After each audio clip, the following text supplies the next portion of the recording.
बिहार की सियासत में शहनवाज हुसैन की एंट्री क्या हुई, मंत्रिमंडल विस्तार भी रुक गया।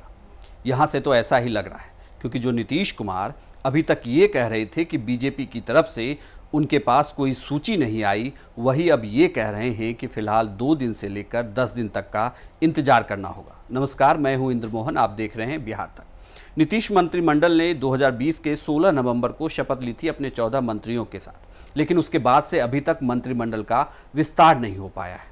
और नीतीश कुमार से जब ये पूछा गया कि आखिर मंत्रिमंडल का विस्तार कब होगा, तो उन्होंने ये जवाब दिया है कि 2 दिन से लेकर 10 दिन का वक्त लग सकता है। पहले नीतीश कुमार का ये बयान सुनिए। लेकिन अब ये कैसे कहें कि 2 दिन में होगा कि 10 दिन में होगा, लेकिन होगा जल्दी। ऐसा होगा तो पहले नहीं अनाउंस कर देंगे। बिल्कुल, ये लोग कहा आप लोग चिंता करते हैं सर, तमाम बातें जब मंत्रिमंडल का जब भी किस दिन गठन और विस्तार होगा तो आपको तो पहले ही बता देंगे। क्या चिंता कर रहे हैं? तो सर ऑल इज वेल, सब कुछ है ना सर? सब ठीक है, कोई दिक्कत नहीं, कोई दिक्कत नहीं। उन लोगों का आपस में बातचीत का मतलब जो था, तो वो कुछ बीच में जो उन लोगों का जो संपर्क और बातचीत करना था, जिनको करना था, तो पार्टी के अंदर थोड़ा उसमें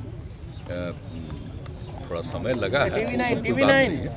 लेकिन अब कोई दिक्कत नहीं है, अब सब बात करके फाइनली बताएंगे। नीतीश कुमार के इस बयान के कई मायने हैं। दरअसल नीतीश कुमार इस तरीके से जेडीयू की जो सीटें इस बार 2020 में कम हुई है, उसे देखकर लग रहा है कि नीतीश कुमार 50-50 के फॉर्मूले पर अड़े हुए हैं। इसका मतलब है कि बिहार में जो 243 विधानसभा की सीट है, उसमें जो संवैधानिक नियम कहता है कि 15% टोटल सीटों का मंत्री बन सकते हैं, यानी कि 36 मंत्री बन सकते हैं।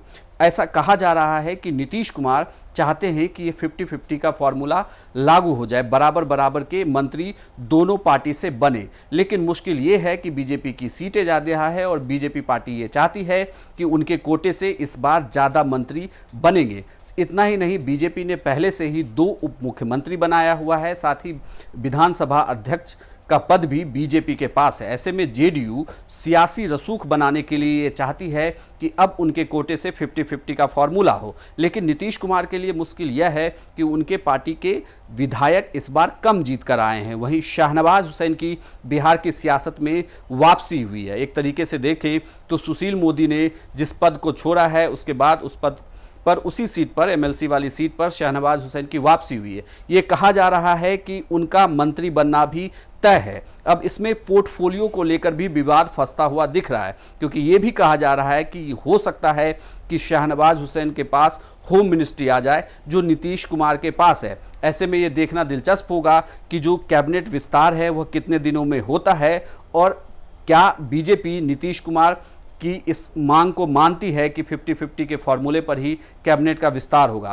क्योंकि जहां से जो राजनीतिक जानकार हैं वो यही कह रहे हैं कि इस बार बीजेपी बड़े भाई की भूमिका में है, और शहनवाज हुसैन को बीजेपी में ने जो बिहार में उतारा है उसके भी कई सारे प्रयोग होने हैं। तो यहां से देखना दिलचस्प होगा कि नीतीश कुमार जेडीयू की राजनीति को कैसे आगे बढ़ाते हैं, और जो कैबिनेट होगी उसमें जेडीयू का प्रभाव कैसे बना रहता है।